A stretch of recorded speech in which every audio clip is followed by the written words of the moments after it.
तपाईले रक्षा कवच बनेर यसरी प्रतिरक्षा गरिरहेको राजनीतिक दल र त्यसको नेताको कुरा गरौँ ल संक्षेपमा, किनभने अहिले त तपाईँ जवाब दिनु पर्यो।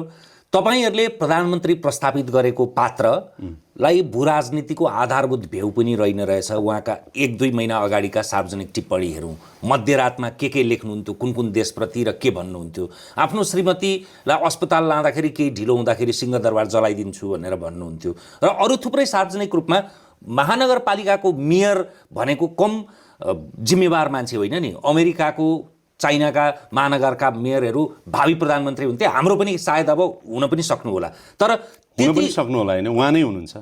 त्यतिसम्म भेउ नभएको पात्र मनोनयन पत्र दर्ता गर्ने दिनमा 10,000 शुल्क लाग्छ, त्यसको पत्र भरेर जानुपर्छ भन्ने शुद्ध भेउ र त्यो टिम बनाउन नसक्ने पात्रलाई प्रधानमन्त्रीको प्रत्याशी बनाउनु भएको छ। पार्टी सभापतिले मनोनयन पत्र दर्ताकै दिन पनि 1 करोड धरौटी तिर्नुपर्ने, अलि अगाडि 3 करोड धरौटी तिर्नुपर्ने, त्यसको पनि फर्चौट नहुनु सक्ने अवस्थाको तपाईँहरूको पार्टीको सभापति हुनुहुन्छ भने खालि ऊर्जा मात्रै, आवेग मात्रै, उत्तेजना मात्रै परिवर्तनका लागि पर्याप्त सरदम हो कि अनुभव पनि चाहिन्छ र अरू थुप्रै कुराहरूको एउटा मथिङ्गल ख्याउन सक्ने र यो देशलाई जुरुक्कै बोक्न सक्ने, उचाल्न सक्ने। पुरानाले गरेनन्, त्यसमा म मान्छु, गर्न सकेको भए यो हालत हुँदैन थियो। भदौ 23-24 भनेको त्यसकै दुष्परिणाम थियो। तर त्यही जगमा हामी नयाँ आयौँ, हामी विस्थापित गर्छौँ, हामी योग्य हौँ भन्नुबाहेक अरू योग्यता के छ? सबैभन्दा ठुलो योग्यता त जनता हो, जनउभार। अघि तपाईँले भन्नुभयो नि, बालेन भन्ने नाम सुन्ने बित्तिकै जनउभार यसरी आउँछ। रवि भन्ने बित्तिकै जनताको हेर्नुहोस् त, ओहो क्रेज। सबभन्दा ठुलो सार्वभौम त जनता होला नि यात्रीजी, जनता होइनन्?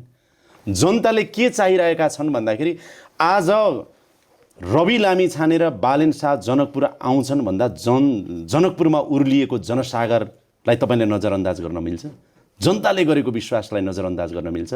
बालेन शाह सबभन्दा सुरक्षित ठाउँ त उहाँलाई कहाँ थियो होला भन्नुहोस् त? काठमाडौँ थियो होला नि, अथवा महोत्तरी थियो होला नि, कुनै पनि ठाउँ थियो होला, देशको कुनै पनि ठाउँ सुरक्षित हो। तर बालेन शाह कहाँ जानुभयो? झापा क्षेत्र नम्बर 5। तपाईँ झापाकै होइन? म त्यसैको बासिन्दा हो। सम्भवतः तपाईँले समेत अब बालेन शाहलाई भोट हाल्नुहुन्छ चुनावमा जानुभयो भने। यति कुरा म तपाईँको मनको कुरा लिएरै भनिदिन सक्छु कि तपाईँ झापामा जान पाउनुभयो भने तपाईँले भोटै बालेन शाहलाई हाल्नुहुन्छ, किनभने परिवर्तन, भोट फर चेन्ज।